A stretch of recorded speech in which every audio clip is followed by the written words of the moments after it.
एक बेटी जिसका नाम निक्की था अब दुनिया में नहीं रही। क्या निक्की एक कश्मकश में जी रही थी? आरोप है कि निक्की को उसके पति विपिन ने उसके ऊपर मिट्टी का तेल छिड़क कर लाइटर से उसे जला दिया। हालांकि विपिन के पड़ोसियों का कहना है कि आग के वक्त विपिन घर के बाहर खड़ा था। विपिन ने इस बात को कहा है कि आग उसने नहीं लगाई, लेकिन इसके साथ ही विपिन ने यह भी कहा कि उसे निक्की के जाने का अफसोस नहीं है। सच्चाई जो भी हो वो सामने तो आ ही जाएगी, लेकिन इन सब के बीच एक अहम सवाल ये है कि क्या निक्की को बचाया जा सकता था? क्या निक्की की मौत समाज के दबाव में हुई? क्या निक्की के घर वाले चाहते तो निक्की को बचा सकते थे? ये सवाल हम इसलिए उठा रहे हैं क्योंकि निक्की के पिता ने बताया कि कई बार निक्की को दहेज के लिए मारा पीटा गया। सुनिए निक्की के पिता ने क्या कहा।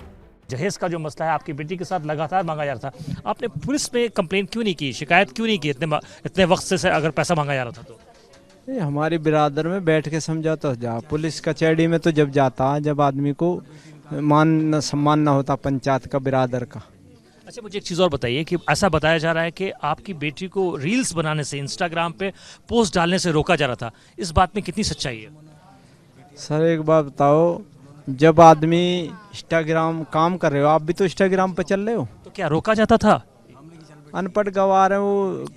इंस्टाग्राम फोन सब चला रहे हैं आजकल, बच्चा भी चला रहा है। इंस्टाग्राम गलत मिसयूज थोड़ी चल रहा है, वो तो दुकान के लिए इंस्टाग्राम चल रहा, वो तो इंस्टाग्राम का एक मुद्दा बनाया जा रहा। अब पार्लर तो पहले से ही चल रहा था, इंस्टाग्राम से ही चल रहा। कोई जब वो पार्लर चला रही थी तो क्या उसका हस्बैंड जो है इस बात पे बाधा डालता था कि तुम पार्लर मत चलाओ, इस तरह के काम क्यों कर रही हो? इस तरह का कुछ बाधा था, रोक था पहले से? नहीं, ऐसा कुछ नहीं। तो घर में कमाई का जो साधन था वो क्या था? ऐसा बता रहे हैं कि दोनों बेरोजगार थे, दोनों जो बड़ा बेटा है बेरोजगार थे। बेटी पार्लर चला के अपने बच्चों को पढ़ा रही थी, अपना खर्चा चला रही थी, बच्चों को ट्यूशन चला रही थी।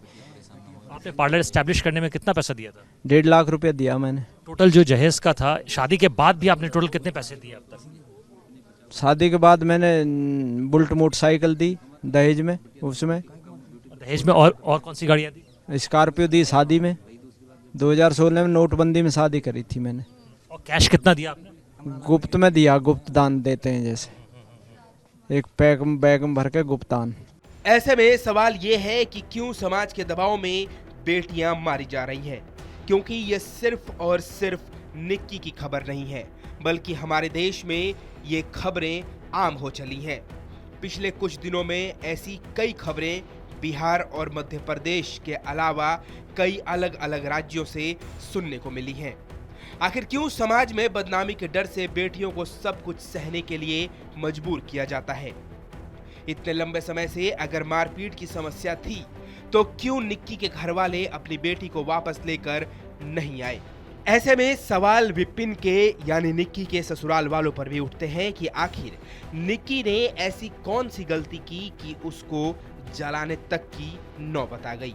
आखिर क्यों विपिन ने ऐसे जघन्य अपराध को अंजाम दिया? इतना सब कुछ होने के बाद ये सवाल जैसे का तैसे ही खड़ा है, और ये सवाल उस समाज से भी है कि आखिर बेटियों को कब तक ऐसी दरिंदगी का सामना करना पड़ेगा। इतना सब कुछ अगर परिवार को पता था तो निक्की के परिवार ने पहले कदम क्यों नहीं उठाया? अगर दहेज लेना गलत है तो दहेज देना कैसे ठीक हो सकता है? और सवाल ये भी कि विपिन को अपनी पत्नी की मौत का अफसोस क्यों नहीं है?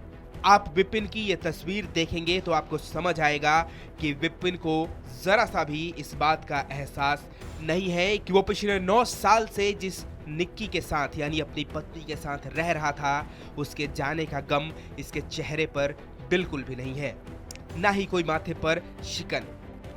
सवाल बहुत है, लेकिन हकीकत यह है कि दहेज और झूठे मान सम्मान ने एक बेटी और एक माँ की जान ले ली।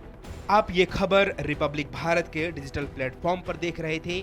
मेरा नाम है अमृत यदुवंशी। अगर आपको ये खबर पसंद आई हो तो आप इस खबर को लाइक करें, खबर पर कमेंट करें, इस खबर को शेयर करें और चैनल को ज़्यादा से ज़्यादा सब्सक्राइब करें।